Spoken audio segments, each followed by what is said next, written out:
El día en que mi mejor amigo me vendió por apenas $5,000, yo estaba frente a la estufa, revolviendo el arroz con pollo, escuchando cómo el aceite chisporroteaba en el fondo de la sartén vieja, pensando que antes de la cena todavía alcanzaría a cambiar la bombilla del pasillo, mientras mi esposa terminaba su turno en el hospital y mi hija repasaba apuntes en casa de una amiga.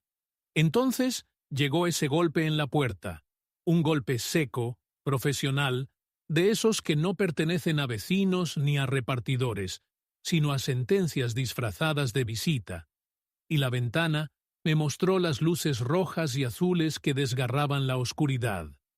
Los faros enfocando el número de nuestra casa. Dos siluetas que acomodaban algo metálico, y mi corazón empezó a latir a destiempo, ora cayendo en un vacío, ora golpeando con tanta fuerza que parecía querer abrir una salida entre mis costillas. Escribí rápido a mi esposa: «No regreses, vinieron por mí», y dejé que mis ojos se detuvieran un segundo en la foto de Sofía, 17 años, sonrisa inocente, sin imaginar que en minutos su padre sería arrastrado como un criminal. «¡Inmigración! ¡Abra la puerta!», gritaron sin rabia, como funcionarios de una máquina sin alma. Y yo abrí, porque lo único que tenía era mi documentación y la vieja fe en que la ley era un papel con esquinas rectas y no el eco de un rumor. Me empujaron contra la pared. La pintura áspera olía a polvo. El frío de las esposas no dolía, pero sí humillaba. Y el jefe, un hombre canoso, con ojos cansados, soltó: «Tenemos información de que usted está aquí ilegalmente». Y yo, con la boca llena de metal invisible, respondí que era residente, que mis papeles estaban en el escritorio, que mi esposa era enfermera, que mi hija era ciudadana, que tenía negocio, impuestos, rutinas y sueños. Pero mis palabras caían al suelo como migajas que nadie recogía, porque la decisión estaba esperándome afuera en la camioneta blanca. Y entonces lo vi, al otro lado de la calle, bajo la sombra de un árbol. Él, el hombre que una vez compartió agua conmigo en el desierto, que cargó a mi hija en su bautizo, que firmó conmigo nuestro primer contrato, ahora encogido en su chaqueta nueva, fingiendo casualidad. Y cuando nuestros ojos se cruzaron, desvió la mirada, se subió a una camioneta demasiado brillante para sus ingresos y desapareció, dejándome la certeza helada. No era un error, era una traición, y esa traición tenía nombre. «Los documentos parecen alterados», anunció el agente al regresar con mi tarjeta en la mano, y agregó que me llevarían a verificar estatus, como quien traslada cajas a un almacén. Yo solo pedí que apagaran la estufa, y un joven lo hizo con un gesto mecánico, apagando junto al fuego todo el olor a cena, toda la calma que hacía de esa casa un hogar. Los vecinos miraban, unos grababan, otros curioseaban con lástima, y pensé en lo rápido que la vida se convierte en espectáculo, con uno como protagonista involuntario bajo los focos de patrullas. La puerta del vehículo se cerró tan fuerte que me pareció un sello, y en ese ruido se coló un pensamiento único. Él no sabe. No sabe que en mi caja fuerte duerme una memoria USB, con su voz confesando lo que una noche me contó, con cerveza y sombra en los ojos, y que yo nunca planeé usar, porque la amistad también era un documento, sin sellos pero con valor, hasta que hoy todo se quebró, y ahora, camino al centro de detención, no llevo solo miedo, sino la verdad que él creyó enterrada. Cuando la camioneta arrancó y las luces pintaron la calle como flores heladas, repetí en voz alta, para no olvidarlo: «Carlos, apostaste a mi silencio y perdiste, porque yo sé guardar no solo recuerdos, sino pruebas, y la noche en que me lo confesaste todavía no terminó, solo estaba esperando a que tú mismo encendieras la luz». La puerta de la camioneta se cerró con un estruendo metálico que me atravesó los huesos como un sello de condena, y mientras el motor arrancaba, vi cómo las luces de nuestra casa se alejaban, convirtiéndose en manchas borrosas detrás del vidrio sucio, como si todo lo que había construido durante 25 años se redujera a un recuerdo empañado. Los agentes no hablaban, solo miraban sus tabletas electrónicas, escribiendo con indiferencia mi nombre, mi edad, mi supuesta ilegalidad. Y yo trataba de mantener la respiración en un compás lento, porque sentía que si me dejaba llevar por el pánico, me desmoronaría ahí mismo, frente a ellos.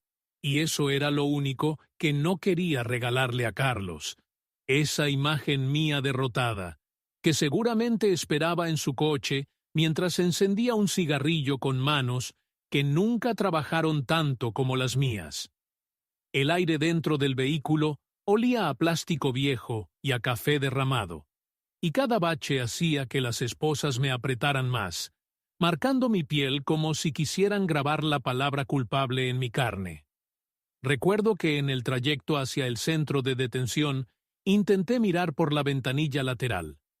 Reconocí la gasolinera donde siempre compraba pan dulce los domingos con Sofía, la misma esquina donde enseñé a mi hija a manejar bicicleta, y de pronto la ciudad que yo había llamado hogar se volvió un mapa extraño, lleno de despedidas silenciosas.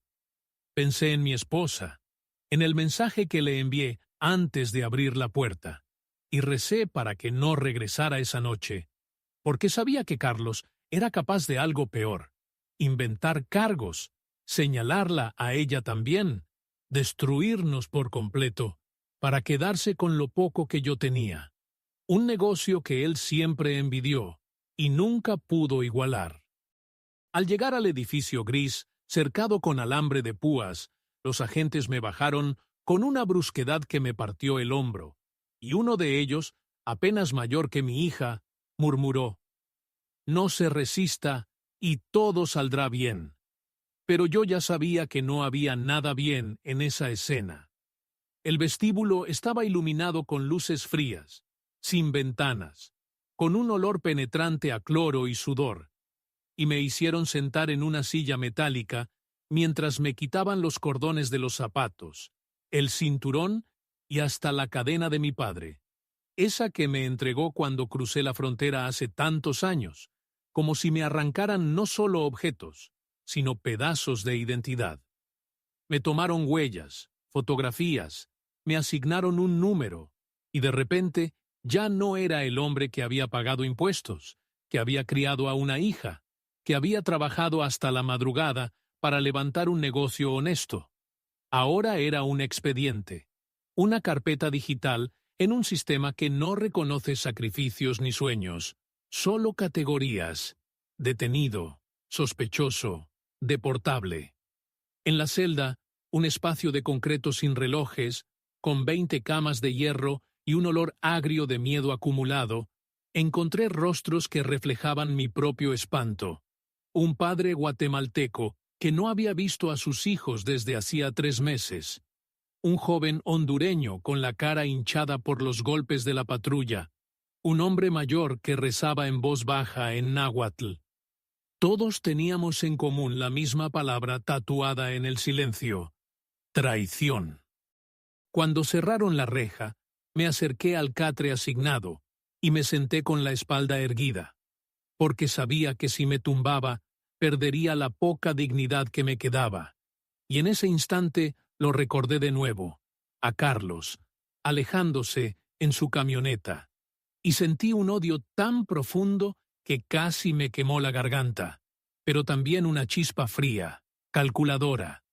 Él no sabe que tengo pruebas. Él no imagina que sus propias palabras están guardadas en un dispositivo que espera su momento. Y mientras los demás intentaban dormir, yo decidí que, aunque esa noche me habían arrebatado la libertad, aún conservaba lo más peligroso: la verdad. Esa fue la primera noche que comprendí que el arresto no era el final, sino el inicio de una guerra silenciosa que se libraría con documentos, grabaciones y memorias que él nunca supo que yo guardaba. Y mientras el zumbido de las luces fluorescentes llenaba el cuarto, juré que no me rompería, que aguantaría todo lo necesario para que el día en que la verdad saliera a la luz, el traidor no pudiera esconderse detrás de ninguna camioneta nueva, ni de ninguna sonrisa falsa. El nombre del traidor y el precio de $5,000.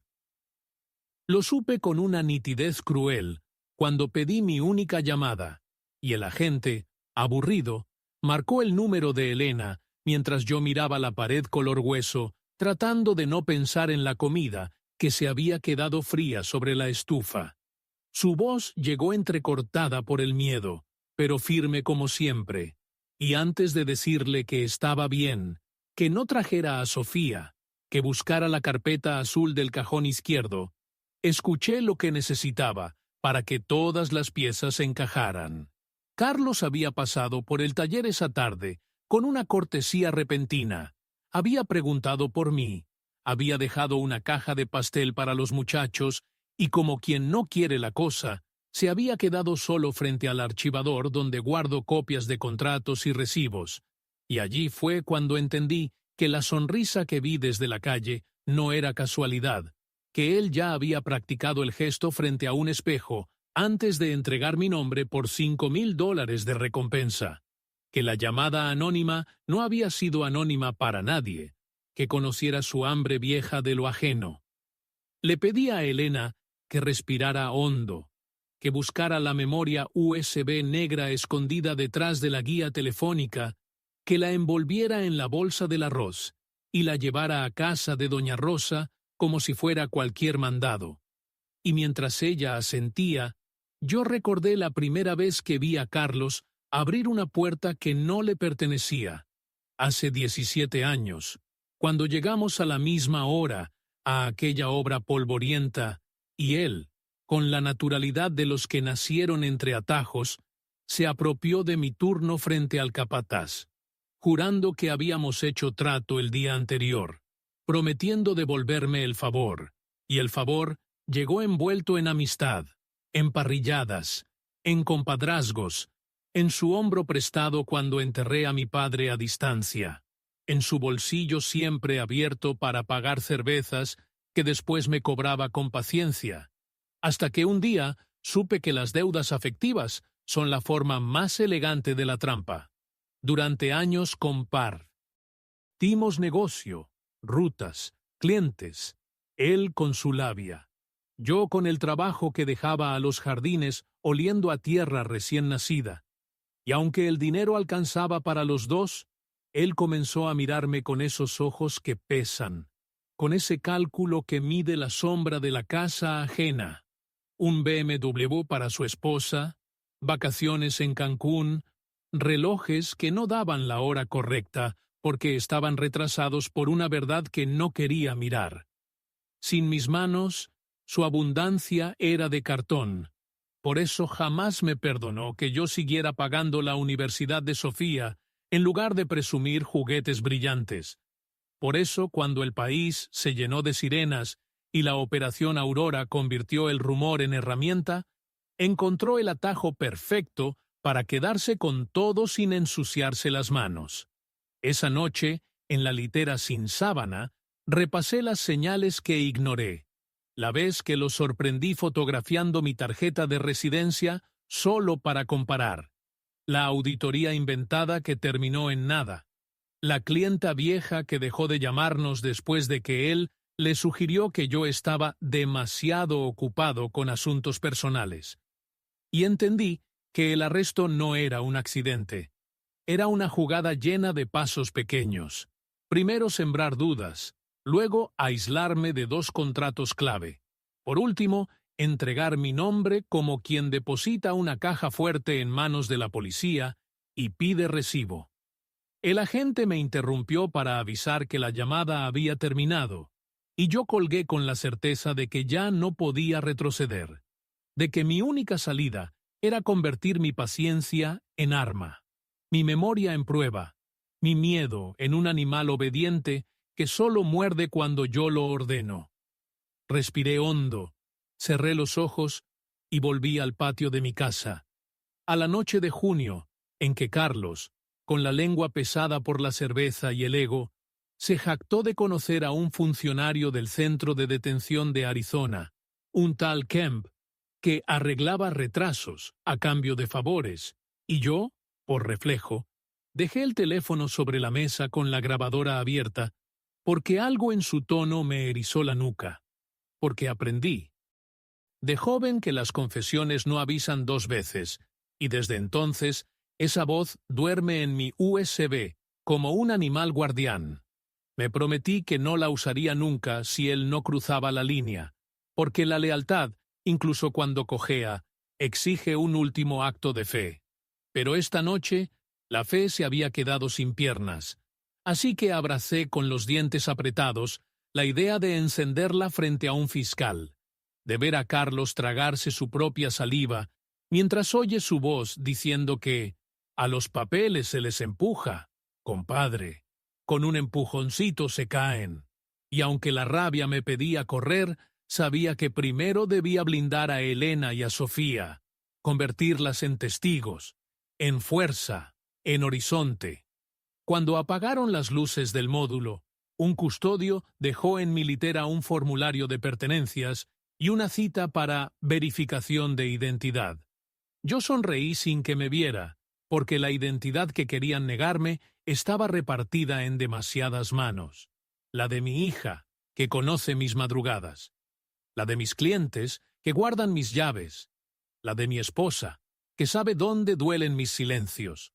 Y la de ese USB, que no olvida.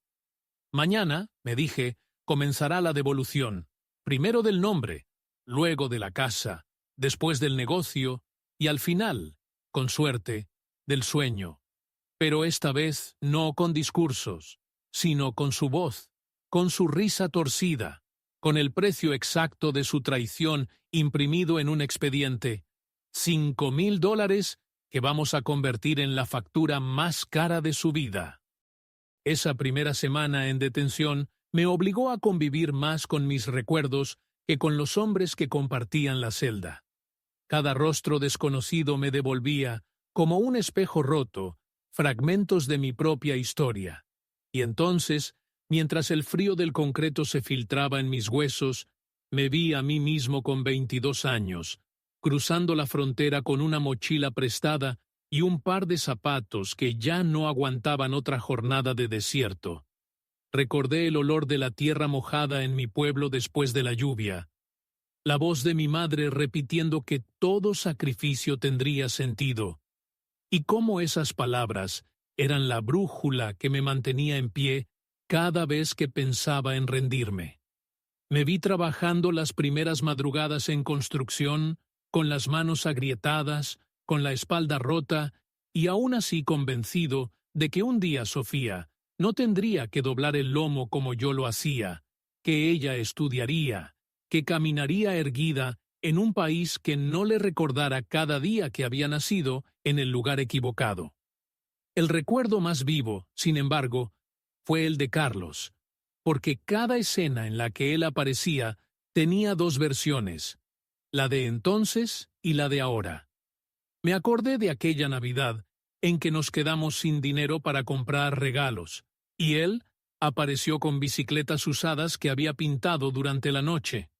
Yo, ingenuo, lo abracé agradecido, pensando que era un hermano, sin sospechar que años después lo vería vender mi nombre por el precio de un electrodoméstico.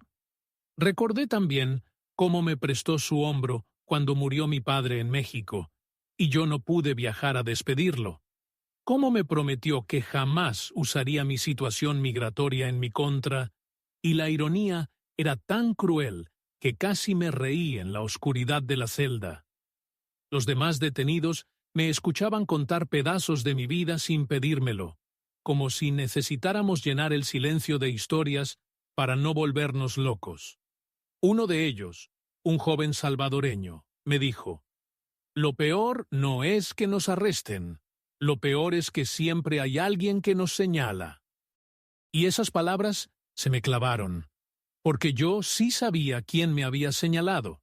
yo podía ponerle nombre, rostro y precio a mi desgracia. En esos recuerdos también apareció Elena, mi esposa, luchando desde afuera con una carpeta en la mano, buscando abogados, tocando puertas. Pensar en ella me daba fuerza, pero también un miedo profundo. Sabía que Carlos no se detendría, que para quedarse con lo que no era suyo, sería capaz de ir más allá, de inventar, de manipular, incluso de arrastrar a mi familia con tal de limpiarse las manos. Por eso, cada noche, mientras el sueño se me negaba, yo repetía en silencio que debía resistir, que el tiempo jugaba a mi favor, porque en algún momento esa memoria USB hablaría por mí, porque los recuerdos que ahora dolían serían mañana pruebas, y porque si algo había aprendido en este país, era que la verdad tarda, pero cuando llega, no pide permiso. Esa mezcla de dolor, nostalgia y rabia me sostuvo esa semana. Entendí que la historia no estaba terminada, que apenas estaba comenzando a escribirse el capítulo donde los recuerdos se convierten en armas, y donde cada sacrificio que alguna vez hice iba a cobrar sentido en la batalla que me esperaba. Desde la celda pedí papel y lápiz, como quien pide un vaso de agua en medio del desierto, porque necesitaba ordenar esos días previos al golpe, cuando la traición todavía se escondía detrás de saludos y abrazos, y al escribir, volvía a oler el aceite viejo del taller, la mezcla de caucho y café recalentado que me acompañaba cada mañana mientras abría la persiana y revisaba las órdenes del día. Y recordé con una claridad incómoda cómo Carlos empezó a llegar demasiado temprano con pretextos pequeños, que si un presupuesto que quería revisar juntos, que si un cliente que solo confiaba en su labia, que si una pieza que, misteriosamente, había desaparecido de su estantería y que quizá, quién sabe, se había confundido con la mía. Al principio no le di importancia, porque así es la confianza. Un animal ciego que te lame la mano mientras alguien le afila los dientes. Pero luego noté que preguntaba cosas que nunca preguntaba. Mi turno exacto de comida, la hora a la que Sofía salía del instituto, la ruta que tomaba Elena para evitar el tráfico, y cuando le dije en broma que ya parecía inspector, se rió con esa sonrisa prestada que no le llegaba a los ojos, y habló del país, de las redadas, del nuevo orden que ponía a cada quien en su sitio. Y no sé por qué, quizá por instinto, sentí un frío pequeño detrás de la nuca, como si alguien hubiera abierto una ventana en mitad de julio. Ese mismo día, a la hora del almuerzo, entró en la oficina y se quedó solo frente al archivador donde guardo copias de contratos, recibos, pólizas, y al volver lo encontré con el cajón entreabierto, la carpeta azul mal colocada, el bolígrafo que siempre dejo a la derecha, ahora a la izquierda. Señales mínimas que cualquiera llamaría despiste, pero yo, que ordené ese cajón con la obsesión de quien guarda su historia en papeles, supe que unas manos ajenas habían hurgado donde no debían. No dije nada. Lo observé acomodarse el cuello de la camisa y soltar un «se te va a perder algo un día de estos», y asentí, mientras por dentro comenzaba a contar pasos y tiempos, a marcar con un punto invisible la esquina del archivador, a fotografiar con la memoria la posición de cada sobre para descubrir, al cierre, que faltaba una simple copia de mi antigua tarjeta de residencia, caducada, inútil para cualquier trámite, pero poderosa en una sola misión: sembrar dudas. Aquella semana, la clienta del 14, señora que siempre pagaba puntual y me dejaba pan dulce en el mostrador, llamó para cancelar diciendo que había escuchado que yo andaba con líos, y yo, con la voz más tranquila que pude, le pregunté de dónde sacaba eso, y respondió que un buen amigo le recomendó no meterse en problemas, que era mejor pedir los servicios a la otra empresa, la de Carlos, que estaba más protegida. Cuando colgué me temblaron las manos, no de miedo sino de vergüenza ajena, porque solo un cobarde siembra rumores con tono de consejo. Y entonces decidí probar a Carlos con el lenguaje que entiende un traidor, el del silencio que sabe. Esa tarde, mientras compartíamos una coca tibia bajo el sol, le conté, como al pasar, que había digitalizado todo por si un día necesitaba demostrar antigüedad y pagos, y que doña Rosa, nuestra vecina, tenía copia de seguridad por si se me quemaba el taller, y vi en sus ojos una sombra mínima, una sombra que, cuando uno conoce, se reconoce, y cambió de tema con la rapidez de quien ya está calculando. Dijo que el viernes me invitaría a carne asada, que necesitábamos celebrar los años de hermandad, y yo asentí, porque también necesitaba verlo brindar por mí mientras planeaba enterrarme. El viernes llegó con un cielo lechoso y un rumor de tormenta. La parrilla escupía chispas, la cerveza sudaba sobre la mesa, y Carlos, generoso como siempre, contaba chistes que hacían reír a los otros. Pero a mí me parecían guiones ensayados. Y cuando se quedó solo conmigo, se inclinó y susurró que conocía a un Kemp en Arizona, un funcionario que aceleraba verificaciones de estatus para evitarle a uno dolores de cabeza. Y yo sonreí como quien escucha un truco de feria, aunque por dentro apreté los dientes al recordar su voz vieja en la grabación, repitiendo ese mismo nombre, esa misma vanidad de hombre que cree que el mundo es un tablero y él la mano que mueve las fichas. Esa noche, al llegar a casa, Elena notó mi silencio. Me sirvió un plato de frijoles y me miró con esa paciencia que resiste vendavales. Y le dije que tal vez deberíamos cambiar algunas rutinas. Nada alarmante, solo prudencia. Que Sofía evitara publicar horarios en redes, que ella entrara al edificio por la puerta lateral, que yo llevaría los papeles sensibles a otro sitio, y aunque no quise preocuparte, amor, vi en tus ojos el reflejo de mi miedo. Ese miedo que no te conté del todo porque quería ahorrártelo, pero que ya no circulaba como un animal que huele la lluvia antes que los humanos. Al día siguiente, temprano, encontré una tarjeta anónima bajo la persiana. Revisión municipal el martes, decía con tinta barata, pero el sello no era sello ni el formato formato. Un montaje burdo de alguien que conoce la forma, pero no la sustancia. Y supe que el martes no vendría ningún inspector, sino una excusa para abrir la puerta a quien trae chaleco y orden. Por eso llamé al abogado que Elena había apuntado en un papelito junto al refrigerador y pedí una consulta. Por eso también, antes de dormir, saqué la USB del escondite y la metí en una bolsa de arroz como si fuera un talismán contra inundaciones, y recé en voz baja, no para que no pasara nada, sino para que, si pasaba, me encontrara listo. Esa sema, cada paso de Carlos dejó huellas que antes no veía. Un mensaje a medianoche preguntando si estaría en el taller, por si acaso. La visita casual al instituto de Sofía con el pretexto de llevar volantes de su empresa. La conversación con Marco en el restaurante donde trabaja Elena para preguntar por un servicio de fumigación, que nunca pidió. Y yo, que aún quería salvar del fuego lo que quedaba de aquel amigo, entendí por fin que el fuego era él, y que mi tarea ya no era apagarlo, sino dirigirlo hacia donde no quemara nuestra casa.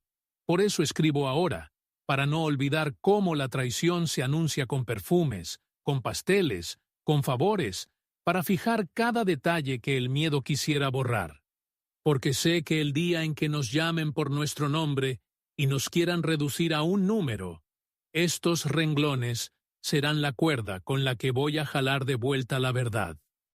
El papel arrugado que encontré bajo la persiana del taller decía: Revisión municipal.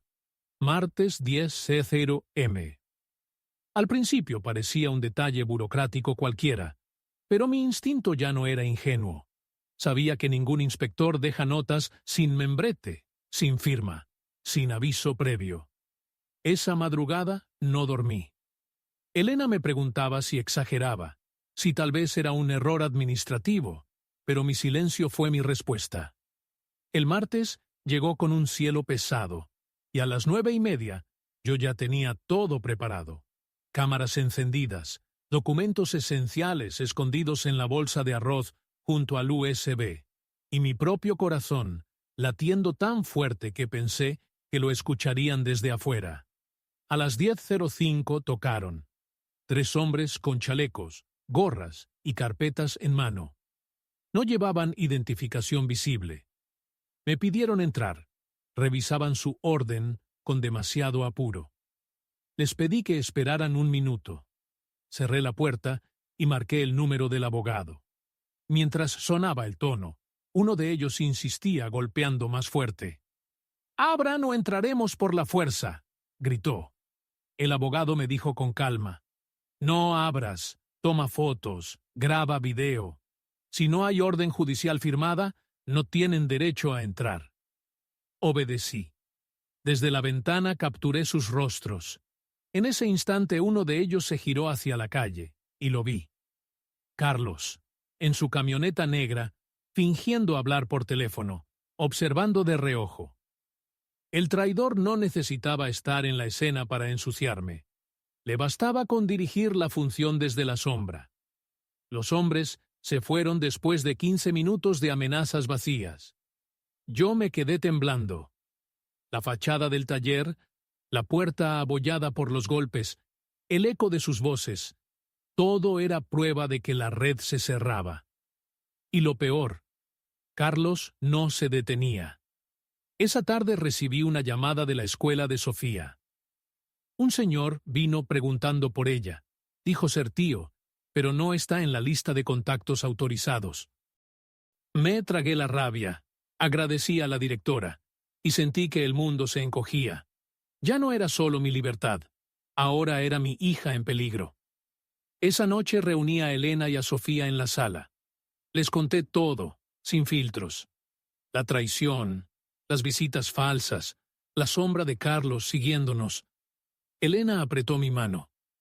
«No estamos solos», me dijo, y en ese momento entendí que la guerra no era solo mía, era nuestra. Sofía, con sus ojos grandes llenos de miedo, preguntó: «Papá, ¿nos van a quitar la casa?». La abracé fuerte. «No, hija, nadie nos va a quitar lo que hemos construido. Ellos no saben lo que tenemos». Y mientras la acunaba contra mi pecho, sentí que el verdadero fuego apenas comenzaba a prenderse. El martes siguiente, amaneció con un silencio extraño, como si la ciudad hubiera decidido contener la respiración. Yo intentaba desayunar, pero cada bocado me sabía a hierro, a presentimiento. Elena salió temprano al hospital. Sofía ya estaba en el instituto, y yo me quedé solo en la casa, revisando papeles, ordenando carpetas, como si al alinear los documentos pudiera también alinear el destino. A las 9 escuché de nuevo los golpes en la puerta, esta vez más duros, más firmes, con la autoridad que no necesita disfrazarse. «Inmigración, abra de inmediato». El eco retumbó en mi pecho como un martillazo. Miré hacia la ventana y vi las camionetas blancas bloqueando la calle, los agentes bajando en fila, y en medio de todo, estacionado a distancia prudente, el vehículo negro de Carlos. El tiempo se volvió lento. Me acerqué al cajón, saqué la memoria USB, la apreté en mi puño como si fuera un crucifijo. Pensé en huir por la puerta trasera, pero el ruido metálico de botas ya estaba allí también. Recordé las palabras del abogado. «Nunca corras, documenta, mantén la calma». Respiré hondo, abrí la puerta. El mismo oficial canoso de la primera noche me miró con cansancio. «Tiene que acompañarnos. Su documentación está en revisión». Yo extendí mis papeles, insistí en que todo estaba en regla, pero él no respondió, solo ordenó: «Esposas». Mientras me giraban contra la pared, sentí el frío del metal cerrándose en mis muñecas. Vi a los vecinos asomarse, algunos grabando con sus teléfonos, otros murmurando, y detrás de todos lo vi a él, Carlos, con gafas oscuras, disimulando una sonrisa que apenas cabía en su rostro. Ese instante me atravesó más que las esposas, más que la humillación. Saber que el hombre que comió en mi mesa, que sostuvo a mi hija cuando era un bebé, que me llamó hermano, ahora observaba mi caída como quien disfruta un espectáculo. En el trayecto hacia la camioneta, alcancé a gritar a los agentes que al menos me dejaran apagar la estufa, aunque en realidad no había nada cocinándose. Era solo un intento desesperado de ganar segundos, de mirar de nuevo mi sala, mis paredes, mi vida normal, antes de que la cerraran con un portazo. Me empujaron dentro, y la puerta se cerró con un estrépito que me dejó claro que el escenario estaba completo. Carlos había jugado sus cartas. Había invertido sus $5,000 de recompensa. Había fabricado la ilusión de un culpable. Pero lo que él ignoraba era que mi silencio no era resignación. Mientras el motor arrancaba, mientras las luces rojas y azules pintaban mi calle como una herida abierta, yo sonreí por dentro. Porque sabía que esa memoria USB en mis manos contenía la llave de su propia ruina, y aunque en ese momento me llevaban esposado, yo era el único que conocía el final verdadero de esta historia. El centro de detención olía a desinfectante barato y a resignación. Los días se confundían con las noches, porque las luces nunca se apagaban del todo, y los relojes no existían. Pasaron 3 jornadas hasta que escuché mi nombre en un altavoz áspero. Ramírez, tiene visita. El corazón me dio un salto tan fuerte que por un instante pensé que se me iba a escapar del pecho. Me condujeron por un pasillo largo, con rejas a cada lado, hasta una sala con cabinas separadas por vidrios gruesos y teléfonos negros atornillados a la pared. Cuando entré, la vi. Elena estaba ahí, sentada con la espalda recta, con los ojos cansados pero encendidos de esa fuerza que siempre me salvó de mis propios miedos. Sus manos temblaban mientras sostenían el auricular, y cuando yo tomé el mío, lo primero que me dijo fue: «No te rompas, amor, estamos contigo». No pude evitar que mis ojos se nublaran. Quise tocarla, pero el vidrio nos recordaba que hasta el consuelo estaba prohibido. Hablamos rápido, como si el tiempo fuera arena escapando entre los dedos. Me contó que Sofía preguntaba todas las noches por mí, que dormía abrazada a mi camisa, que en la escuela había tenido un arranque de llanto cuando la maestra mencionó la palabra familia. Yo escuchaba con un nudo en la garganta, repitiendo que todo estaría bien aunque no sabía cómo. Le pedí que buscara la carpeta azul en el cajón izquierdo, que no confiara en nadie salvo en doña Rosa y en el abogado, que mantuviera la memoria USB en secreto. Elena asintió. Entendía la gravedad sin que yo tuviera que explicarla. En un momento, bajó la voz, como si temiera que nos escucharan incluso allí. Carlos se paseó por el barrio, dejó comentarios insinuando que tú eras culpable, que tarde o temprano te sacarían. La gente lo escucha porque habla con seguridad, pero yo lo vi. Y vi algo más. Tiene miedo. No puede sostenerme la mirada cuando me lo cruzo. Esa frase me encendió por dentro. Si Carlos tenía miedo, significaba que intuía lo que yo guardaba. La visita terminó demasiado pronto. Un guardia golpeó el vidrio y nos indicó que colgáramos. Elena apoyó su mano en el cristal, yo la mía en el mismo lugar. Fue un gesto torpe, pero en ese instante fue como si me devolviera un poco de libertad. Cuando se levantó para irse, se giró una última vez y me dijo con firmeza: «Aguanta. No podrán borrarte, porque yo no lo permitiré». De regreso a la celda, cada paso resonaba como eco de esa promesa. Y aunque las paredes grises parecían cerrarse sobre mí, supe que afuera no estaba solo, que el amor podía ser también un arma, y que la primera grieta en el muro de Carlos ya estaba abierta. Ese viernes, cuando un custodio anunció otra visita, sentí que las piernas se me aflojaban. Pensé que sería de nuevo Elena con noticias del abogado, pero al entrar en la sala de cristal, vi un par de manos pequeñas apoyadas contra el vidrio y unos ojos cafés enormes, buscándome con desesperación. Sofía, mi hija. Mi niña de 17 años, que siempre fingía ser fuerte para no preocuparme. Ahora lloraba sin vergüenza, con la cara enrojecida y la respiración entrecortada. Tomé el auricular con manos temblorosas. Ella lo agarró como si fuera un salvavidas. «Papá, ¿por qué te tienen aquí?», me preguntó con la voz rota. No supe qué responder. La verdad era demasiado cruel para ponerla en sus hombros. Solo atiné a decir: «Porque alguien mintió, hija. Pero voy a volver, te lo prometo». Sus lágrimas corrían sin pausa. «Mamá no duerme. Todos preguntan en la escuela. Dicen que eres ilegal». Supe entonces que el veneno de Carlos ya se filtraba en la vida de mi hija, que su plan no solo buscaba destruirme a mí, sino ensuciar nuestro apellido, volverlo sinónimo de vergüenza. Le pedí que respirara, que no escuchara rumores, que confiara solo en su madre y en mí. Le recordé las veces que estudiamos juntos hasta tarde, las cenas de domingo, las promesas que le hice cuando era niña. Nada ni nadie podrá quitarnos lo que somos. Ella asintió, pero su llanto no se detenía. De pronto, sacó de su mochila un sobre doblado y lo pegó contra el vidrio. Dentro reconocí un dibujo. Yo, Elena y ella, de pie frente a nuestra casa, con un sol amarillo encima y la palabra familia escrita en letras torcidas.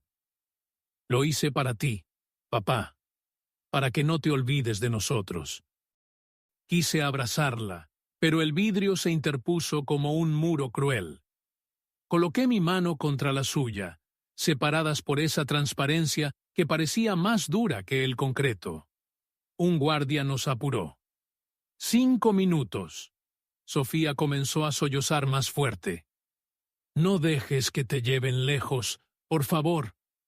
Cuando el tiempo se agotó, un custodio la tomó suavemente por el hombro para guiarla a la salida.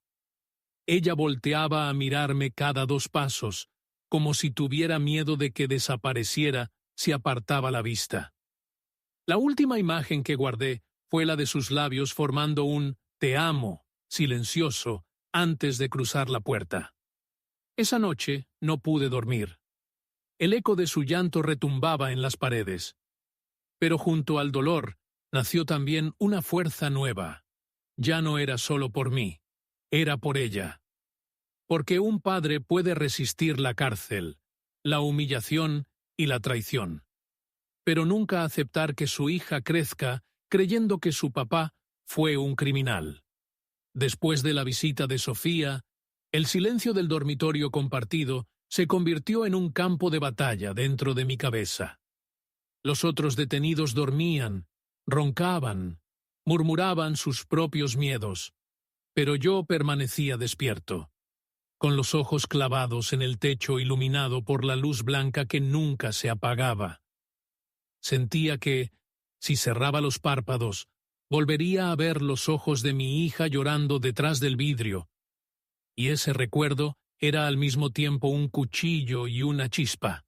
Me cortaba, pero me encendía.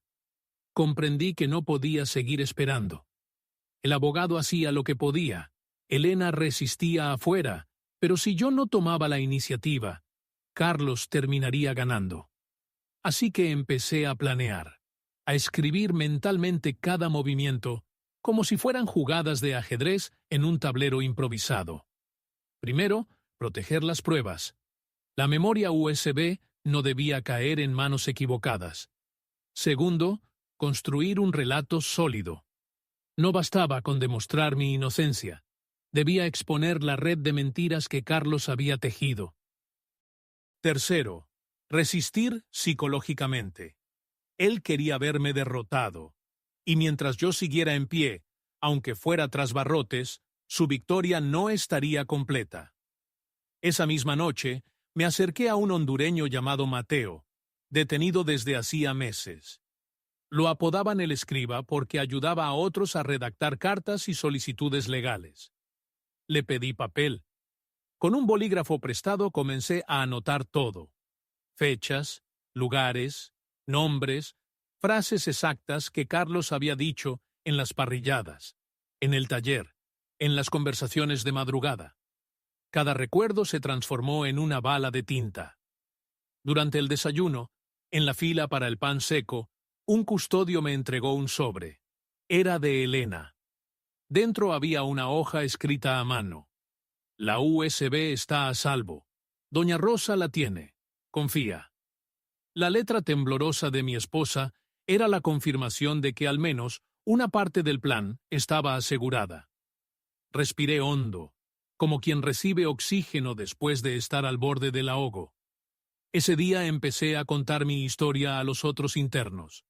No como desahogo, sino como estrategia. Cada palabra que pronunciaba encontraba eco en sus relatos. Traiciones, denuncias anónimas, vecinos vendidos por recompensas. El patrón era claro. Carlos no era un monstruo aislado. Era parte de un engranaje más grande. Si lograba conectar mi caso con otros, tendría más peso frente a un juez.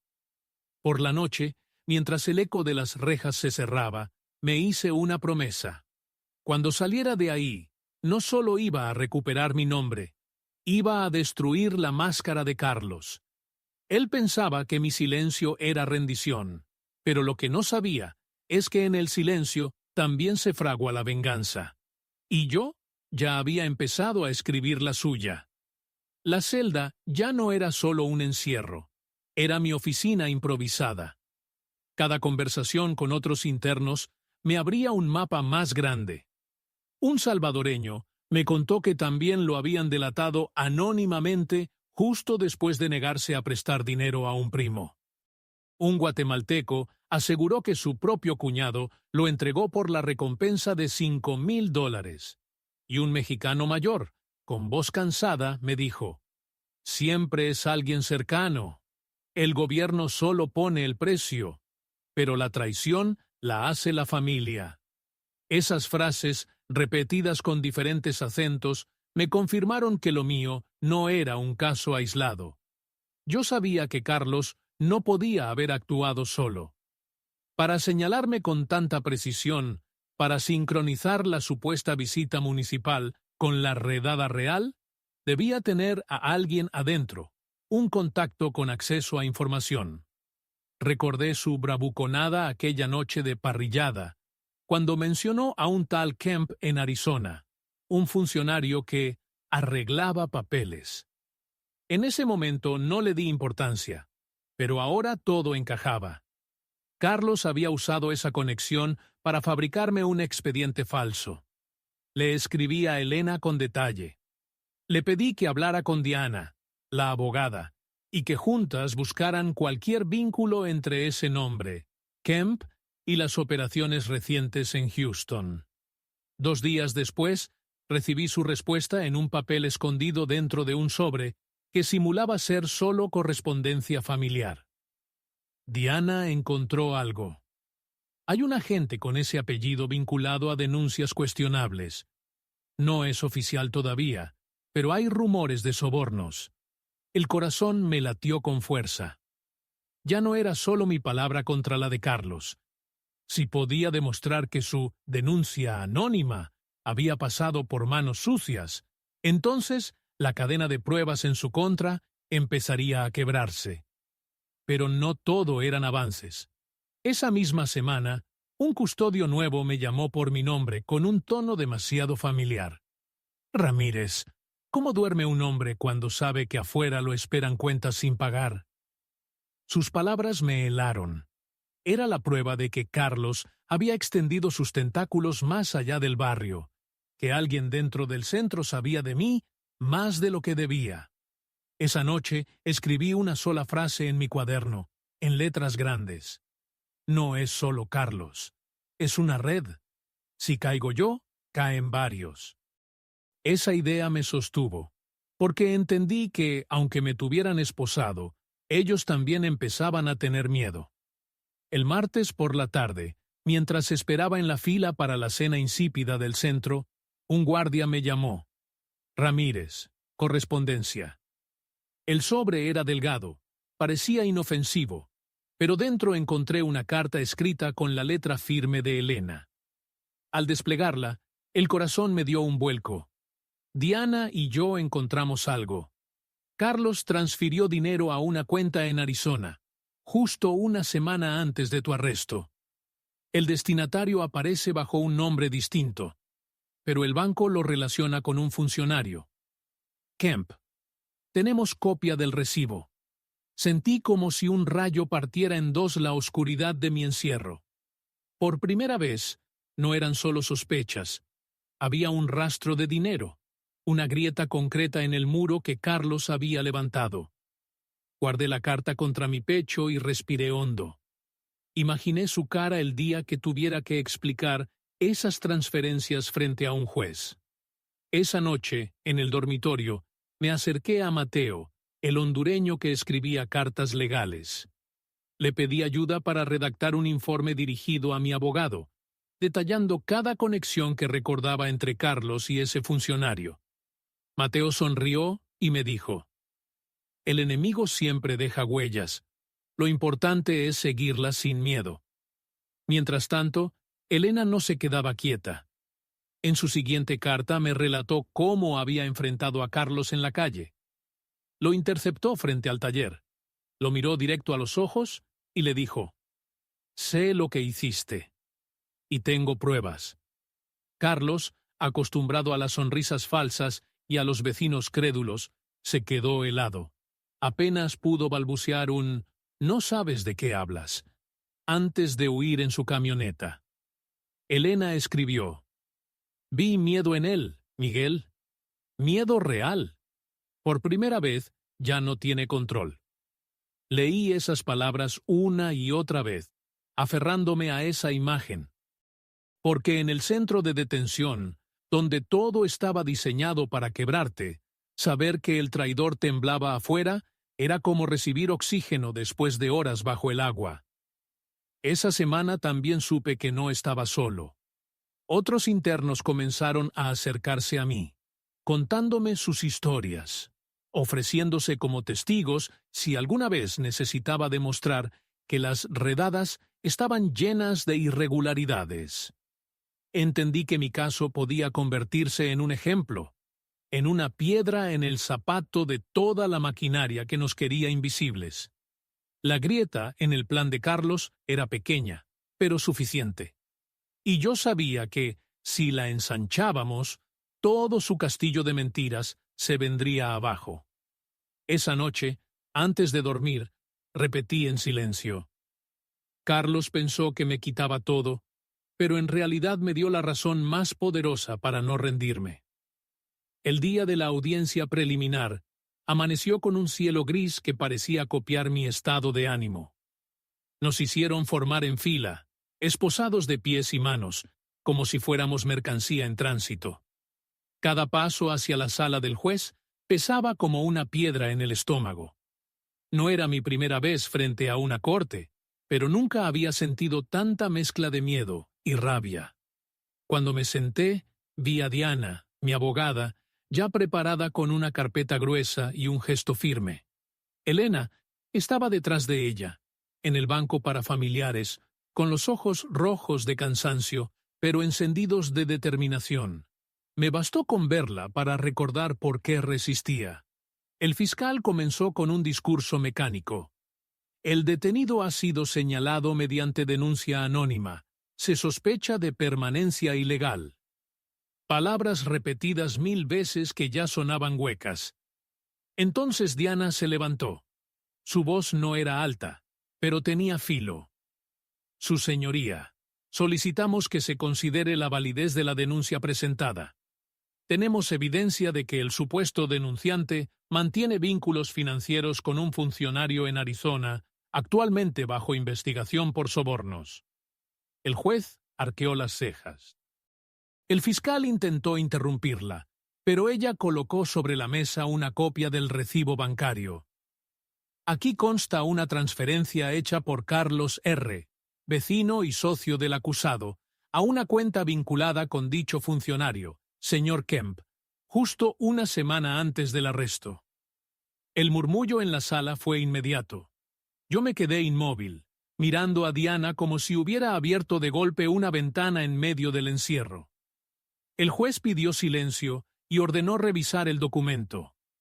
El fiscal, visiblemente incómodo, pidió tiempo para verificar la autenticidad.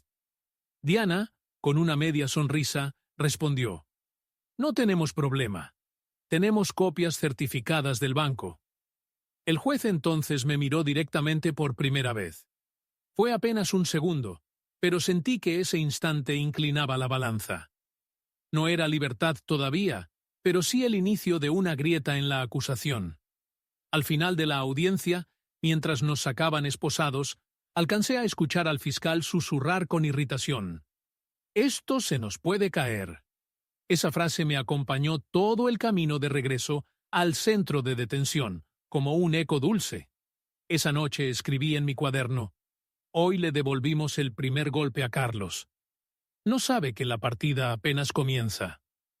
Y mientras los otros internos dormían, yo me quedé despierto, imaginando la cara de mi traidor al enterarse de que su nombre ya resonaba en una sala de justicia. Cuando escuché otra vez mi nombre en el altavoz, Ramírez, visita, pensé que sería Elena con alguna actualización del caso. Pero al entrar en la sala de vidrio, la vi. Sofía. Mi hija estaba allí de nuevo, con los ojos aún húmedos, pero con un gesto distinto, más decidido, como si hubiera envejecido semanas en cuestión de días. Tomó el auricular y antes de que yo pudiera decir nada, me habló con una fuerza que no conocía en ella. «Papá, no llores más. No te dejes vencer. Yo voy a estar contigo hasta el final». Se me hizo un nudo en la garganta. Intenté sonreír, pero la emoción me traicionó. Ella, con apenas 17 años, estaba dándome la lección que yo debía darle a ella. «Mi niña, tú no deberías cargar con esto». Alcancé a decir: «Soy tu hija, y si tú luchas, yo también», respondió, clavando sus ojos en los míos con una madurez que me partió el alma. Me contó que en la escuela algunos se habían burlado, que decían que su padre era ilegal, que no tardarían en deportarme. Ella los enfrentó, les dijo: «Mi papá no es un criminal, es un hombre honesto, y un día todos van a saber la verdad». Mientras me lo decía, pude ver que temblaba, pero no de miedo, sino de coraje. Saqué fuerzas de su valentía. Le pedí que siguiera apoyando a su madre, que cuidara los documentos, que mantuviera silencio frente a extraños. Le confesé que tenía pruebas contra Carlos, que un día, cuando todo esto explotara, ella sería testigo de cómo la verdad se abre camino. Sofía sonrió con lágrimas en los ojos. Yo siempre supe que él no era de fiar. Recuerdo cómo te miraba, como si quisiera quitarte algo. Pero ahora tiene miedo, papá. Yo lo vi en la calle. Esquivó mi mirada como un cobarde. El guardia golpeó el vidrio para avisar que el tiempo terminaba. Sofía apoyó sus manos contra el cristal y yo las mías en el mismo lugar. Esta vez no lloraba como la primera vez. Esta vez me regalaba su fuerza. «Prométeme que vas a salir, papá. Prométeme que no lo vas a dejar ganar». «Te lo prometo, hija. Saldré por ti». Cuando se fue, me quedé sentado con el auricular aún en la mano, como si su voz siguiera sonando ahí, y entendí que ya no era solo mi lucha contra Carlos, ni siquiera contra un sistema corrupto. Era la batalla de un padre que no podía permitirse fallar, porque al otro lado del vidrio había una hija que ya había decidido creer en mí hasta el final. Esa noche, Mientras los custodios apagaban las luces del pasillo, me repetí en silencio: resistir es la única herencia que puedo dejarle. Y con eso, el miedo retrocedió un paso. Aquella noche, después de la visita de Sofía, me quedé en la litera mirando el techo sin parpadear. La promesa que le había hecho retumbaba en mis sienes: salir, resistir, no dejar que Carlos ganara. Y entendí que ya no podía seguir guardando mi última carta como si fuera un recuerdo frágil. La memoria USB ya no era un secreto, era un arma, y debía usarla. La saqué de donde la tenía escondida entre las páginas de una Biblia vieja que los custodios nunca revisaban con detalle. La sostuve en la palma de mi mano, tan pequeña y a la vez tan pesada. En ese trozo de plástico y metal estaban las palabras exactas de Carlos, su voz presumiendo de contactos, de sobornos, de favores comprados. Durante años había querido creer que nunca la necesitaría, que la amistad aún podía redimirse, pero después de verlo huir de la mirada de Elena, después de escuchar a Sofía llamarlo cobarde, comprendí que era hora de dejarlo sin refugio. Escribí una carta a Diana. Dentro de esta memoria encontrarás la prueba de su corrupción. Entrégala solo al juez, nunca antes. Asegúrate de tener copia en un lugar seguro. Si algo me pasa, quiero que todos sepan lo que Carlos hizo. Esa noche logré hacer llegar el sobre con la ayuda de Mateo, que conocía a un custodio dispuesto a cerrar los ojos por un billete escondido en una hoja de papel. Era arriesgado, pero no tenía otra opción. Pasaron días que parecieron años. Cada vez que escuchaba mi nombre en el altavoz, temía que fuera para una deportación inmediata. Pero un viernes, durante el receso en la corte, Diana me mostró discretamente un gesto con la cabeza. Yo entendí. Tenía la USB en sus manos. Había logrado sacarla y copiar su contenido sin que nadie lo interceptara. En ese instante sentí que una cadena invisible se rompía dentro de mí. Esa misma tarde me llegó un mensaje a través de Elena. Lo escuchamos. No puede negarlo. Su voz lo condena. Cerré los ojos y casi sonreí. Imaginé a Carlos escuchándose a sí mismo, atrapado por sus propias palabras, por esa arrogancia que siempre lo delató. Esa noche dormí por primera vez desde mi arresto. No era libertad aún, pero era el inicio de la caída del traidor. Y mientras el murmullo de la celda me arrullaba, pensé en Sofía y en cómo un día le contaría que la verdad cabe en un objeto tan pequeño como una USB, pero que su fuerza, la de una hija apoyando a su padre, fue siempre la verdadera razón por la que no me rendí. La siguiente audiencia fue distinta desde el inicio. El fiscal ya no entró con la seguridad de otras veces. Su portafolio parecía pesarle más que de costumbre. Diana se levantó con calma y pidió autorización para presentar una grabación. El juez asintió. En la sala se hizo un silencio denso cuando sonó la voz inconfundible de Carlos, ronca por el alcohol, presumiendo de sus contactos, mencionando a Kemp, hablando de cómo, con un empujoncito, los papeles se caen. Yo observaba cada reacción desde mi asiento. El fiscal bajó la mirada.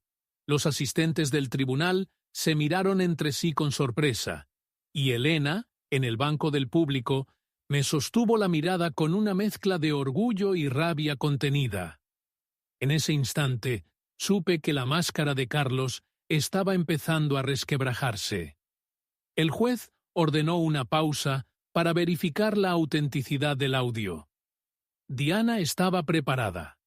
Entregó informes técnicos y una declaración de un perito que ya había analizado la grabación. Es la voz del señor Carlos R., vecino del acusado. La fecha coincide con el período previo al arresto. El golpe fue demoledor. El fiscal pidió más tiempo, pero todos sabían que la grieta era ya demasiado grande. Ese mismo día, en el centro de detención, un custodio se me acercó en voz baja. Tu amigo ya no sonríe tanto en el barrio. Dicen que lo investigan. Fue la primera confirmación de que afuera el rumor crecía, de que la red de protección de Carlos comenzaba a deshilacharse. Elena me lo confirmó después en una carta. Lo vi. Intentó hablar con algunos vecinos para justificarse, pero nadie lo escuchó. Todos comentan que algo grave salió a la luz. Yo leí esas palabras una y otra vez, saboreando cada sílaba como un sorbo de agua en medio del desierto. Esa noche, en la litera, recordé los años de complicidad, las comidas compartidas, los abrazos falsos. Todo eso se derrumbaba ahora bajo el peso de sus propias palabras. Y entendí que lo que estaba en juego ya no era solo mi libertad, era la dignidad de todos los que habíamos sido traicionados por alguien cercano. Antes de cerrar los ojos, escribí una frase en mi cuaderno. La verdad es lenta, pero cuando llega, no deja nada en pie. Y dormí con la certeza de que la caída de Carlos había comenzado. La prensa olió la sangre y Carlos lo supo antes que yo, porque esa mañana Elena me escribió que 2 reporteros habían rondado el taller preguntando por las grabaciones de un vecino influyente y por un funcionario de Arizona, y que, cuando Carlos salió a negar con esa sonrisa que antes hipnotizaba al barrio, la cámara lo siguió como perro que huele miedo. Yo leí la carta en la litera, con el cuerpo aún golpeado por las rutinas del encierro, y sentí una electricidad recorrerme la espalda. No era libertad todavía, pero era aire entrando por una rendija, evidencia de que afuera el guión ya no lo escribía él, sino esas voces que convierten el rumor en noticia y la noticia en juicio público, y cuando la opinión se inclina, los que mandan también titubean. Esa tarde llegó Diana y me habló en voz baja. Aceptaron peritajes independientes del audio, y una cadena local quiere la historia. No te expongas aún, pero deja que el viento sople. Y esa metáfora me sostuvo, porque comprendí que la verdad, además de pesada, podía ser contagiosa, y que cada vez que Carlos repetía «no sé nada», su propia risa vieja lo contradecía desde la USB como un eco que no perdona. En el dormitorio, los internos me rodearon con la complicidad de quienes reconocen el olor de la injusticia. Si tu caso sale en la tele, el juez escuchará con otros oídos, dijo Mateo. Y yo asentí sin celebrar. Aprendí a no festejar prematuramente. Por la noche, un custodio dejó caer, casi sin querer, que el nombre de Kemp había aparecido en un blog de denuncias, y que algunos apellidos respetados estaban inquietos. Y yo imaginé a Carlos llamando a todos, ofreciendo parrilladas, jurando inocencias, ensayando coartadas, multiplicando favores para tapar un agujero que ya no estaba en el piso, sino en el techo. Elena, con su coraje sereno, fue más lejos. Habló con 2 clientas antiguas que recordaban la época en que Carlos presumía contactos y a mí me presentaba como socio menor, y aceptaron firmar declaraciones.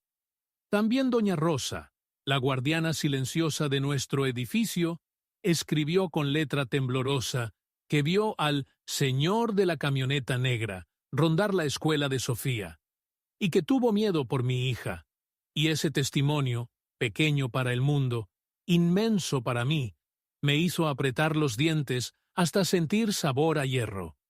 Entonces decidí algo. Si la prensa quería historia, la tendría, pero no como espectáculo de víctima, sino como mapa de la traición, con fechas, nombres, olores, la grasa de la parrilla y la tinta barata de la falsa revisión municipal. Porque los detalles sostienen la memoria y desarman a los cínicos. Cuando dormí, soñé con focos, con micrófonos, con un juez limpiándose los lentes mientras escucha la voz de Carlos admitir que un empujoncito tumba papeles. Al despertar, el rumor ya corría. Un portal publicó la primera nota. Vecino entrega a migrante tras presuntos sobornos. Y aunque omitieron mi nombre, todos en el barrio supieron de quién hablaban. Carlos, dicen, intentó dar una entrevista y acabó contradiciéndose 3 veces en 5 minutos, y ese video, repetido en bucle, fue para mí una ventana abierta. Por ella entró el aire, por ella salimos, primero mi nombre, luego mi historia, y, si todo seguía así, pronto, mi libertad. La mañana en que vi mi nombre en un portal digital, acompañado de la palabra testigo clave, supe que todo había cambiado. Ya no era solo un hombre esperando juicio en un centro de detención. Era el rostro de una historia que comenzaba a incomodar a demasiados. Los custodios me miraban distinto, algunos con desprecio, otros con una mezcla de respeto y cautela. En la televisión del comedor se repetía la nota. Investigación sobre sobornos en Houston salpica a funcionario y a empresario local. Yo no aparecía en cámara, pero las iniciales de Carlos eran inconfundibles. Esa misma tarde, Diana vino a verme. Traía un gesto que era mitad triunfo, mitad advertencia. Lo logramos, Miguel. El juez aceptó incorporar la grabación como evidencia válida. Y la prensa está forzando a que se investigue a Kemp.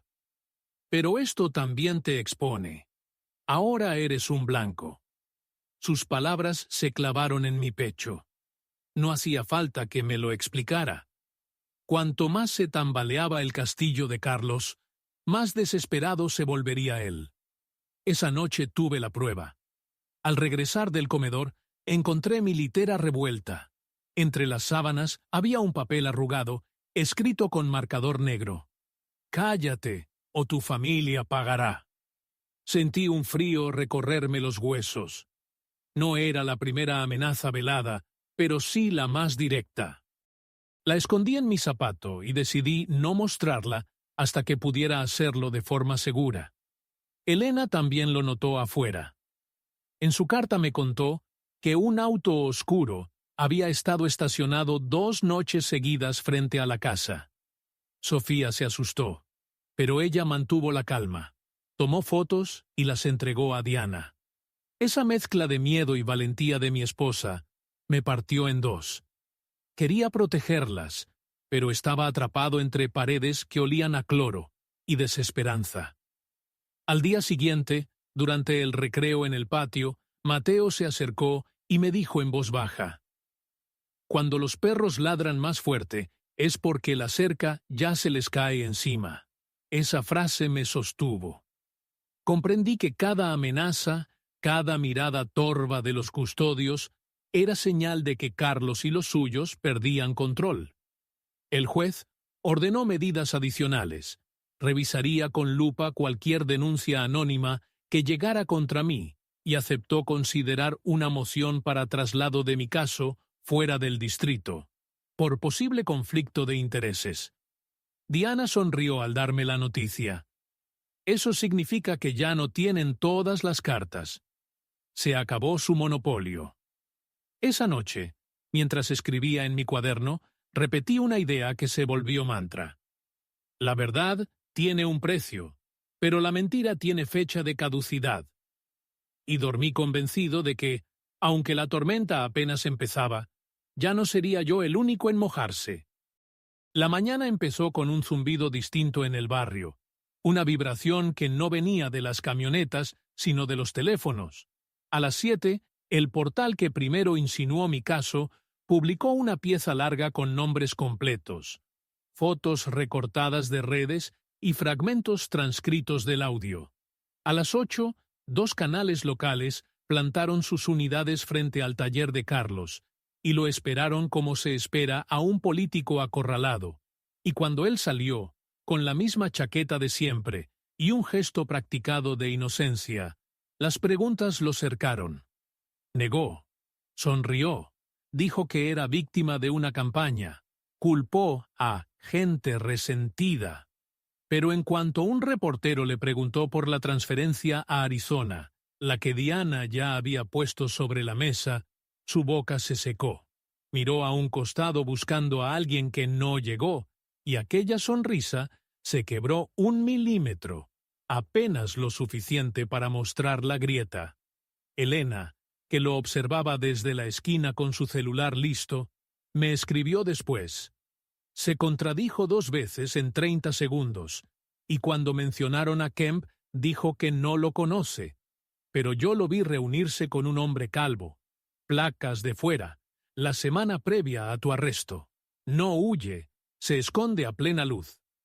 La presión subió de golpe. A media mañana circularon correos de vecinos que recordaban favores pagados en efectivo, contratos inflados, una colecta dudosa para ayudar a una familia.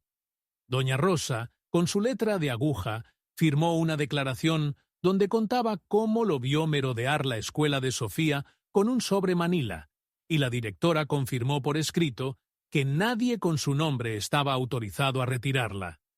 La pieza clave, sin embargo, llegó desde lejos.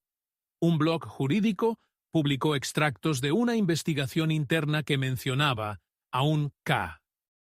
Triangulando quejas anónimas, y aunque las iniciales no hacen pruebas, el mapa coincidía con mis fechas como si alguien hubiera calcado sobre nuestra vida un plano sucio.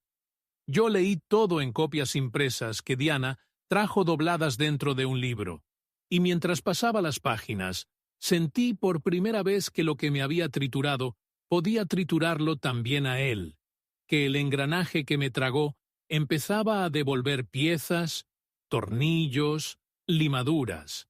Por la tarde, un periodista pidió hablar conmigo por videollamada, y aunque el reglamento apenas lo permite, el juez autorizó una declaración escrita, así que dicté, frase por frase, lo que recordaré siempre. No quiero venganza, quiero registro. No quiero espectáculo, quiero diligencias. No quiero que caiga solo un hombre, quiero que caiga el mecanismo que lo hizo posible. Esa noche, Carlos intentó su último truco, una conferencia improvisada en el estacionamiento de su iglesia, donde se presentó con su esposa y 2 amigos que asentían a cada palabra. Pero una mujer levantó la voz desde el fondo y preguntó por qué había cambiado de camioneta la semana de mi detención. ¿Quién pagó la entrada? ¿Por qué su negocio, que a duras penas sobrevivía, de pronto tenía suministros nuevos? Nadie respondió, y el video, grabado en vertical, se volvió un espejo en el que su figura se achicaba. Elena me describió el final. Se fue sin despedirse, se metió al auto, cerró con seguro y dejó a los reporteros hablando con el asfalto. En mi litera, con la luz que nunca se apaga haciendo del techo un papel en blanco, escribí los nombres de todos los que me tendieron la mano para convertir la verdad en algo respirable, y añadí el suyo, porque hasta su huida pública, su torpeza bajo las preguntas, su torpe teatro, empujaban nuestra causa. Antes de dormir, repetí para mí una certeza que ya no era deseo, sino facta.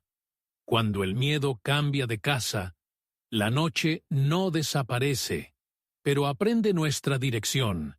Y mañana, si la tormenta vuelve, nos encontrará con los documentos a la vista, la voz intacta y el vidrio del centro de detención lleno de huellas que no se borran. El eco de los noticieros ya no era un murmullo lejano, sino un estruendo que golpeaba las paredes del centro de detención. Cada canal repetía la misma imagen. Carlos, acorralado por reporteros, con el sudor en la frente y la voz temblando mientras negaba lo innegable. El fiscal, bajo presión, anunció que abriría una investigación formal contra él y contra Kemp. Por primera vez en meses, la palabra libertad no sonaba como un espejismo, sino como una posibilidad concreta. Elena me lo contó en su visita. Lo vi, Miguel. No podía sostener la mirada a las cámaras. La gente en la calle lo señala, los vecinos ya no lo saludan, Lo tratan como apestado. Sofía, a su lado, asentía con una chispa de orgullo que iluminaba sus ojos. Te lo dije, papá. Él iba a caer. Diana confirmó que el juez aceptó la moción para trasladar mi caso fuera del distrito.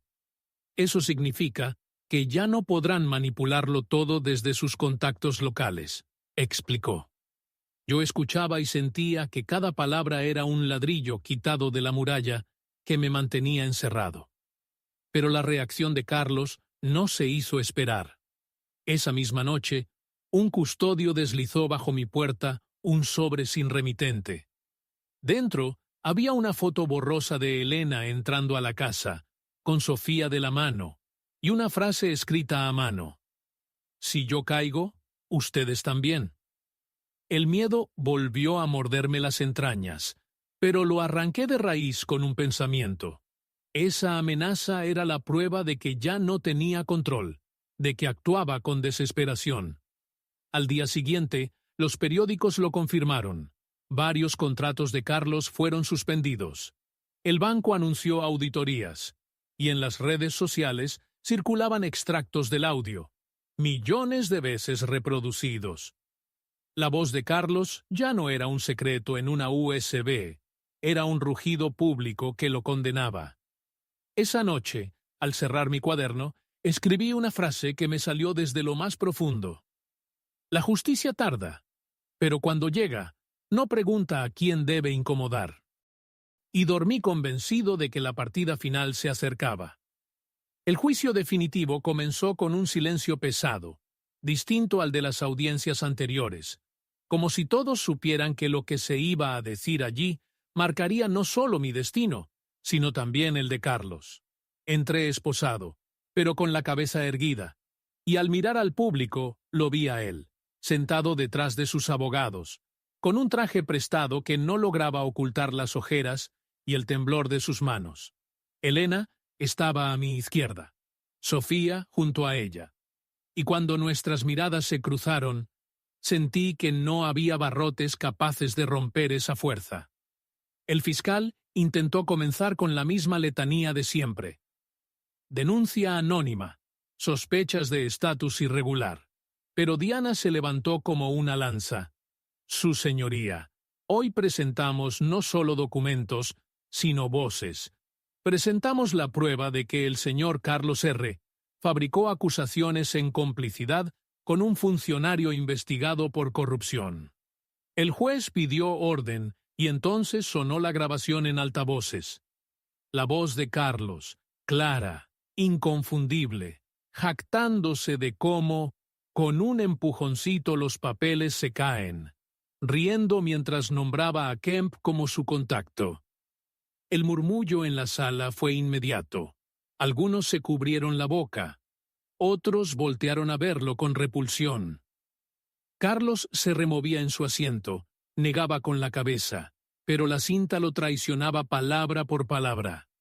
Diana no se detuvo. Exhibió las transferencias bancarias, las declaraciones de vecinos, las fotos de él rondando la escuela de Sofía.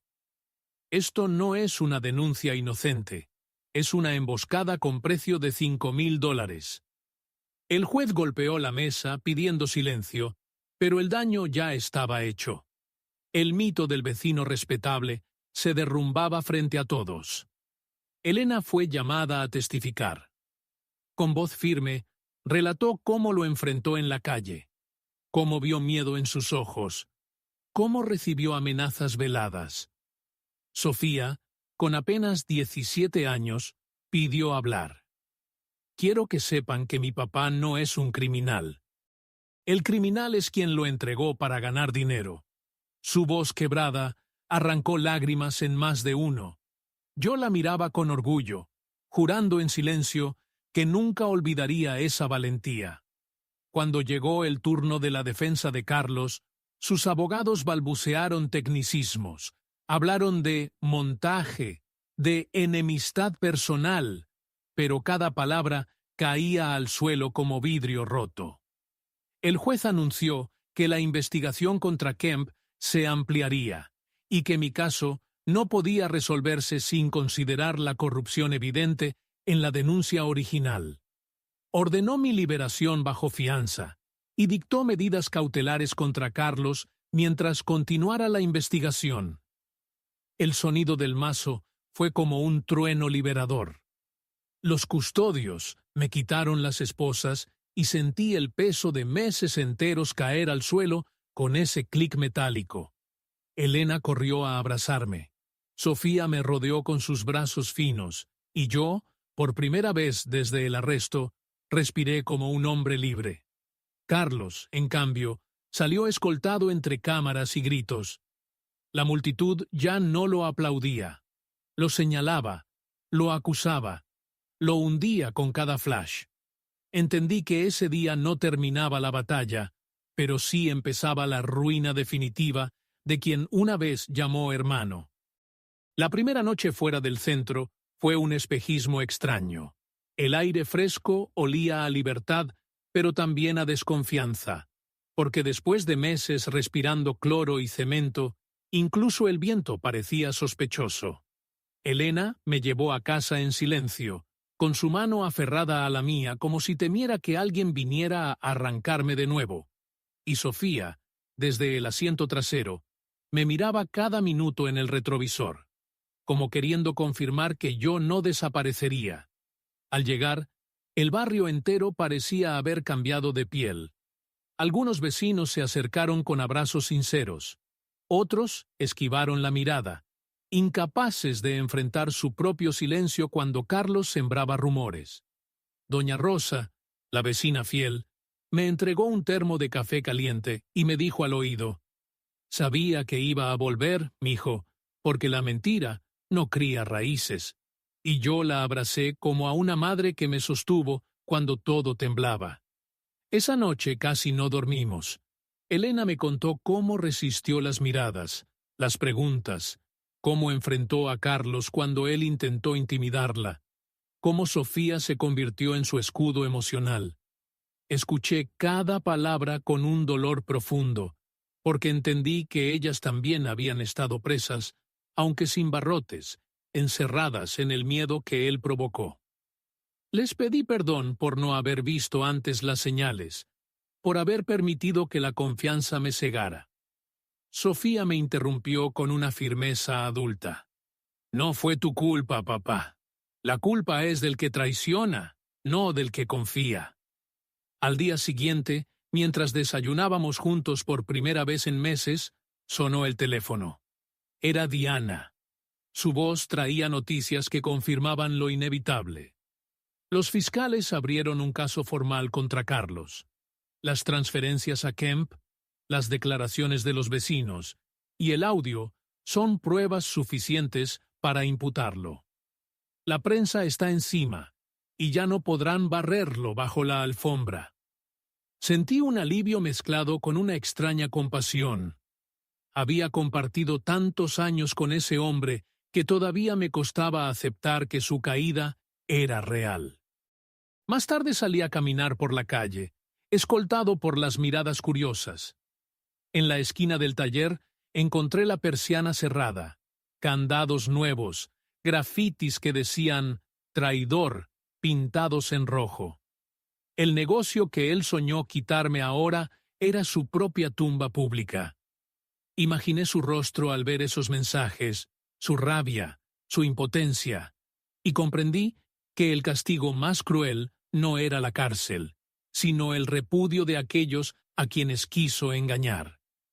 Esa tarde nos sentamos los tres en la sala, con la carpeta azul abierta sobre la mesa, revisando documentos, planeando la reconstrucción. Elena hablaba de reorganizar el negocio, Sofía de terminar la escuela sin miedo, y yo de limpiar nuestro nombre hasta el último rincón. Por primera vez en mucho tiempo, el futuro no era un muro, era un horizonte. Sin embargo, sabía que la guerra aún no estaba ganada. Carlos tenía contactos, tenía orgullo, y un animal acorralado siempre muerde más fuerte. Antes de dormir escribí en mi cuaderno: «Hoy respiramos libertad. Mañana lucharemos por justicia». y cerré los ojos con la certeza de que el capítulo final de esta historia aún estaba por escribirse. El eco de la justicia se escuchó antes en la calle que en la corte, porque mientras los periódicos titulaban «Empresario local, imputado por corrupción y soborno», el barrio ya lo había condenado. Las persianas del taller de Carlos seguían cerradas. Los clientes cruzaban de acera para no saludarlo. Y en las noches, según me contó doña Rosa, su camioneta negra permanecía estacionada durante horas, con el motor apagado, como si quisiera volverse invisible. Yo, desde mi casa, lo imaginaba allí, mordiéndose las uñas, revisando compulsivamente su teléfono en busca de aliados que ya no respondían. El día de la audiencia, la sala estaba repleta. Esta vez yo entré sin esposas, sentado junto a Diana, con Elena y Sofía detrás de mí. Carlos apareció demacrado, con la barba crecida y los ojos hundidos. Sus abogados hablaban rápido, intentando distraer al juez con tecnicismos, pero la evidencia era demasiado clara. Las transferencias, las grabaciones, los testimonios de vecinos, incluso la directora de la escuela de Sofía, que declaró cómo él había intentado acercarse con excusas falsas. Cada palabra era un clavo más en el ataúd de su reputación. El fiscal fue directo. Este no es un caso aislado de enemistad personal. Es parte de un patrón de corrupción donde funcionarios y civiles se benefician de la persecución de inmigrantes. El juez asintió con gesto severo y fijó fecha para el juicio principal, negando la petición de la defensa de archivar el caso. En ese momento, la mirada de Carlos se cruzó con la mía. Ya no había arrogancia, ni sonrisa, solo un vacío oscuro, mezcla de odio y desesperación. Al salir, la prensa me rodeó. Quise evitar micrófonos, pero entendí que mi voz ya no era solo mía. Dije, no hablo por venganza, hablo porque nadie debería vivir con el miedo de que un vecino, un amigo, un hermano, lo entregue por dinero. La justicia no puede ser un mercado.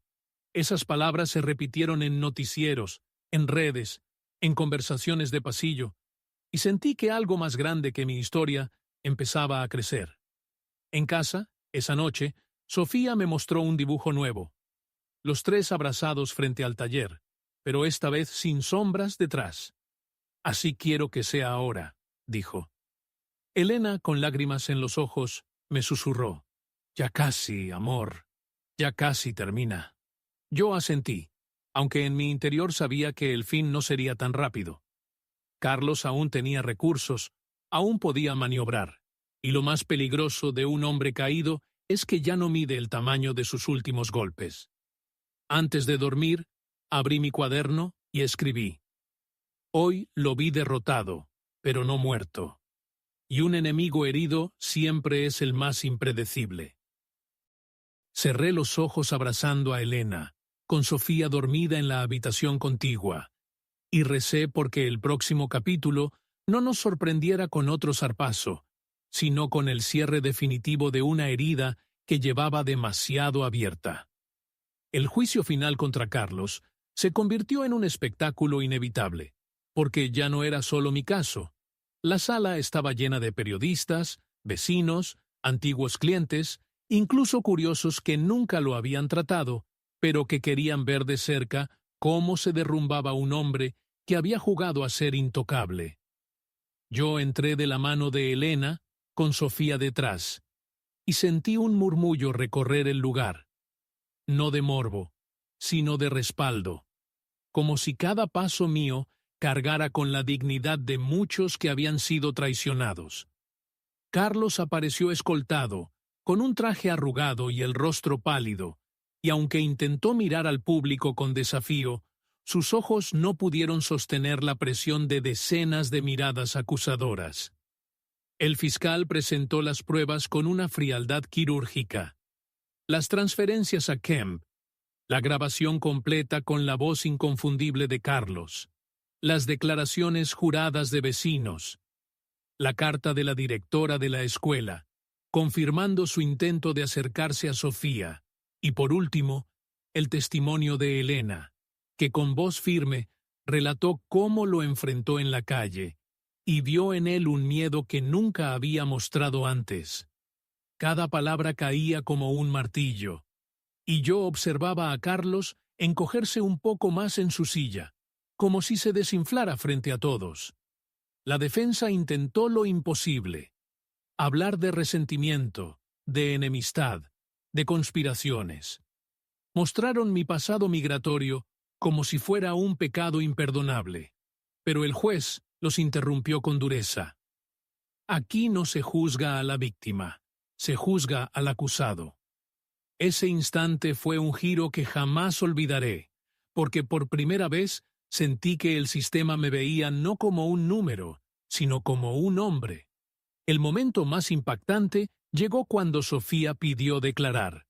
El juez dudó, por su edad, pero ella insistió. Subió al estrado con la cabeza en alto y dijo: «Mi papá no es un criminal. El criminal es quien vendió nuestra paz por dinero. Yo vi cómo él evitaba mirarnos a los ojos después de entregar a mi padre. Yo lo vi huir como un cobarde. Su voz temblaba, pero cada frase era un cuchillo». Carlos agachó la cabeza. En ese momento, supe que había perdido no solo el juicio, sino cualquier rastro de respeto en la comunidad. La sentencia no se dictó ese día, pero el juez ordenó su arresto preventivo por riesgo de fuga y anunció que el caso contra Kemp se ampliaba a nivel federal. La sala estalló en murmullos.